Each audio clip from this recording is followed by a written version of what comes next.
Alright, let's take a look at the significance of the standard deviation. We say that if continuous data is symmetrically distributed, the histogram will form what is called a bell shape.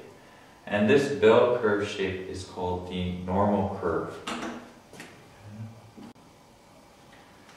Now what we're going to do is, we've already learned how to go ahead and calculate the standard deviation.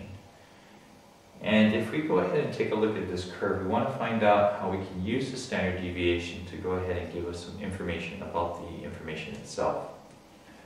Now before we go to that, let's go ahead and take a look at something that we're very familiar with already in terms of describing spread. Now we said that if we use the median as our primary measure of central tendency, then the associated measure of spread will be the 5-number summary and the box and whisker plots. Now let's go ahead and just take a look at what that gave us. That gave us basically a means by which we can go ahead and determine how spread out the information is, or the data is. So in other words, if we went ahead and took a look at the minimum, quartile 1, the median, quartile 3, and the maximum, then we broke all of that information up basically into quarters.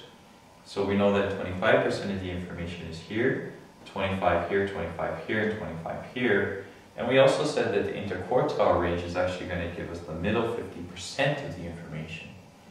So what that's doing now is it's giving us an idea of how things are spread out, and we're spreading them out in terms of quarters. Now what the standard deviation is going to do, the standard deviation is also going to tell us exactly the same information, but the percentages are going to be a little bit different. But the nice thing is that these percentages are always basically going to be set if we have continuous data that is symmetrically distributed. And if we use what is called the normal curve, those percentages as well will be set.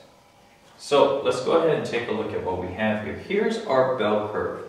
Now let's say, for example, that we've already calculated what our standard deviation is, and let's say that we also know what our mean is. Then what we're going to do is we're going to say that this is where our mean is here, and what's going to happen then is, based upon that mean, if I go over or add one standard deviation, then basically what we know then is that 34.13% of the information is located within the mean and one standard deviation. Okay, so let's go back here.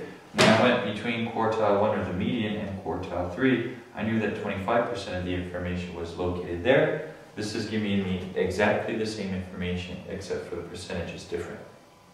Now, if I go further out and I say I go out to 2 standard deviations larger than the mean, then what that means then is that I'm actually going to have add these 2 numbers up, and let's just say that comes up to about 47% of the information.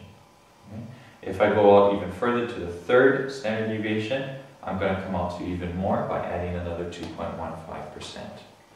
Okay, now notice that what we have here is we have symmetry. So even if I subtract 1 standard deviation, the number of values, or the percentage of values that I have between the mean and 1 standard deviation less than the mean is still going to be 34.13%. And it's going to be the same for -2 standard deviations and -3 standard deviations away. So look at what's happening now. It's actually giving me an idea of where information is placed and how spread out the information is based upon the mean and the standard deviation. So another way to look at it as well is, remember with the interquartile range, we talk about this as the middle 50%. If I go ahead and talk about 1 standard deviation away from the mean, then I'm talking about 68.3% of my information. So the majority of my information is right here. It's 1 standard deviation away from the mean. Now if I go 2 standard deviations away from the mean in both directions, then I come up with 95% of my information, and if I go 3 standard deviations away from the mean, I come up with 99.7% of my information. So what's happening then is I'm actually going to be able to see how my information is spread out. And by calculating the standard deviation based upon the mean and based upon continuous data that is symmetrically distributed, I can then very easily go ahead and show how that information is spread out. So let's go ahead and take a look at those exercises, and let's see if you can apply the idea or the significance of standard deviation to go ahead and answer questions regarding how the data is spread out. Okay, so we'll see how you do there, and let's talk about it if we have any further questions. All right, good luck. See you next time.